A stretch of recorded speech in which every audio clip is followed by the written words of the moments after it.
بسم اللہ الرحمن الرحیم۔ السلام علیکم، آپ دیکھ رہے ہیں الف نیوز اور میں ہوں آپ کے ساتھ ماجد علی۔ شامل کرتے ہیں پاکستان اور دنیا بھر سے بریکنگ نیوز ہیڈ لائنز۔ اسرائیل نے فلسطینی کو جنوبی غزہ خالی کرنے کا حکم دے دیا۔ اسرائیلی فوج نے غزہ کے جنوبی شہر خان یونس کے مشرق میں اسرائیل کی جانب راکٹ داغے جانے کے بعد فلسطینی کو ایک وسیع علاقہ چھوڑنے کا حکم دے دیا۔ برطانوی خبرساں ادارے کی رپورٹ کے مطابق اس علاقے کے لوگوں کو پہلے آڈیو پیغامات موصول ہوئے جن میں انہیں خان یونس چھوڑنے کے لیے کہا گیا تھا۔ اس سے قبل اسرائیلی فوج نے عربی زبان میں ایک پیغام پوسٹ کیا جس میں سوشل میڈیا پر انتباہ دہرایا گیا تھا۔ فلسطینی اسلامی جہاد نے کہا ہے کہ اس نے اسرائیلی جرائم کے جواب میں بیراج نامی مہم شروع کی ہے۔ انخلا کے تازہ حکم نامے میں خان یونس کے جنوب مشرق میں یورپی ہسپتال کے آس پاس کے علاقے بھی خالی کرنے کا حکم دیا گیا ہے۔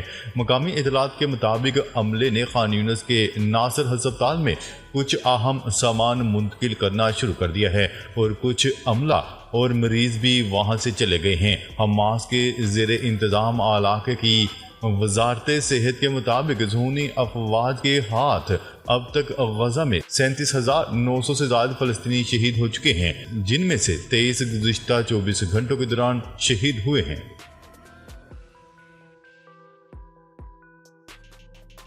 خبر کے اگلے حصے میں بات کرتے ہیں حماس کی فوجی صلاحیت کا خاتمہ قریب ہے، نیتن یاہو کا دعویٰ۔ اسرائیلی وزیر اعظم نیتن یاہو نے دعویٰ کرتے ہوئے کہا ہے کہ حماس کی فوجی صلاحیتوں کا مکمل خاتمہ کرنے کے قریب ہیں۔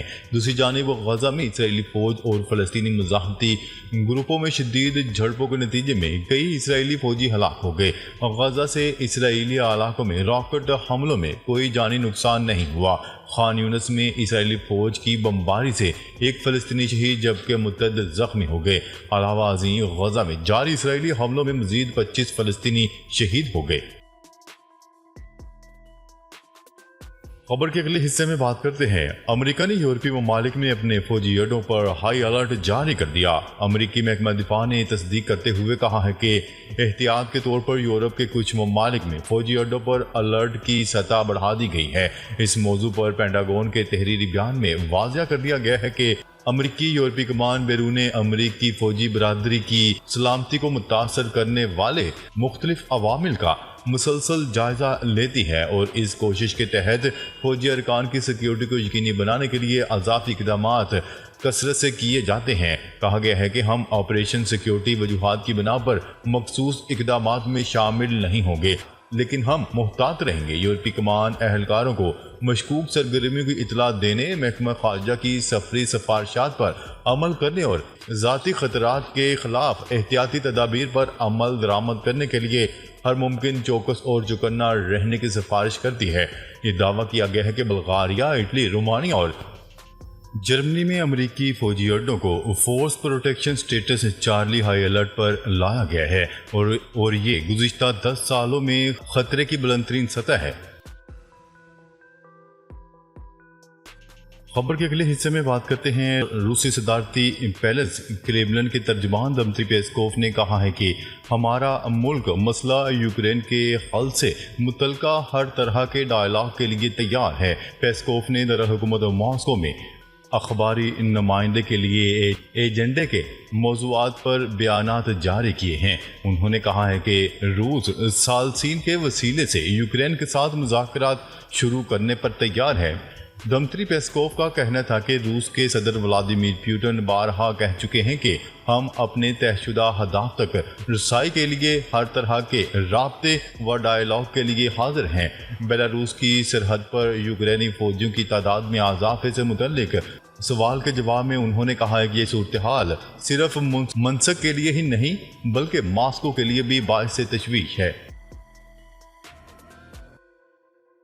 خبر کے اگلے حصے میں بات کرتے ہیں جاپان اور جنوبی کوریا کی فوجی مشقیں۔ شمالی کوریا نے 2 نئے بیلسٹک میزائل داغ دیے۔ شمالی کوریا نے آج صبح 2 نئے بیلسٹک میزائلوں کا تجربہ کیا ہے۔ جنوبی کوریا کے جوائنٹ چیف آف سٹاف کی جانب سے جاری بیان میں کہا گیا ہے کہ شمالی کوریا نے 2 میزائل 10 منٹ کے وقفے سے شمال مشرقی سمت سے داغے، جن میں سے ایک میزائل نے 370 میل جبکہ دوسرے نے 75 میل کا فاصلہ طے کیا۔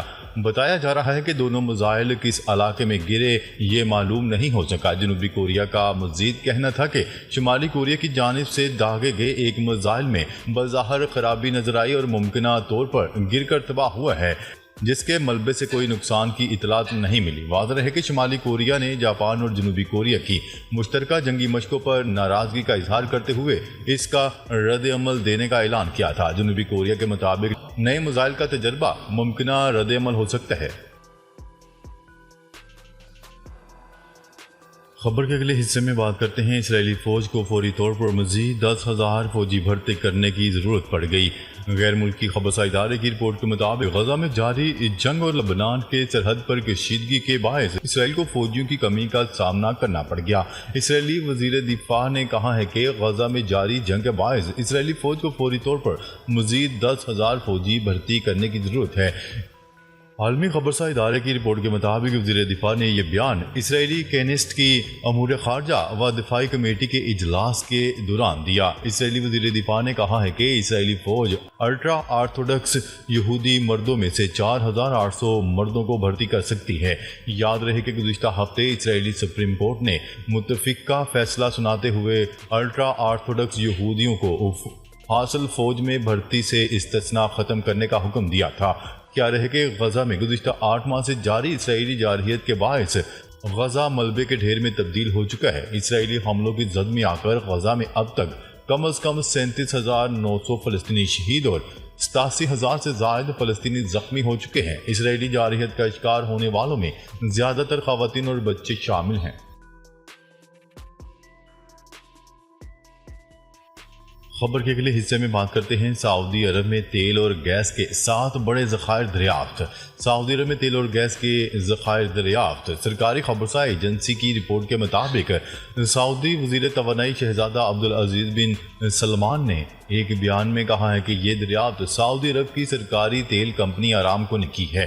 سعودی وزیر نے کہا ہے کہ آرامکو نے مشرقی صوبے اور ربیع الخلیلی میں 2 غیر روایتی آئل فیلڈز اور عربین لائٹ آئل ریزروائر، 2 قدرتی گیس فیلڈز اور قدرتی گیس کے 2 ذخائر دریافت کیے ہیں۔ سعودی وزیر توانائی نے تیل و گیس کے بڑے ذخائر کی دریافت پر اللہ کا شکر ادا کیا اور سعودی قیادت کو اس کامیابی پر مبارکباد دی۔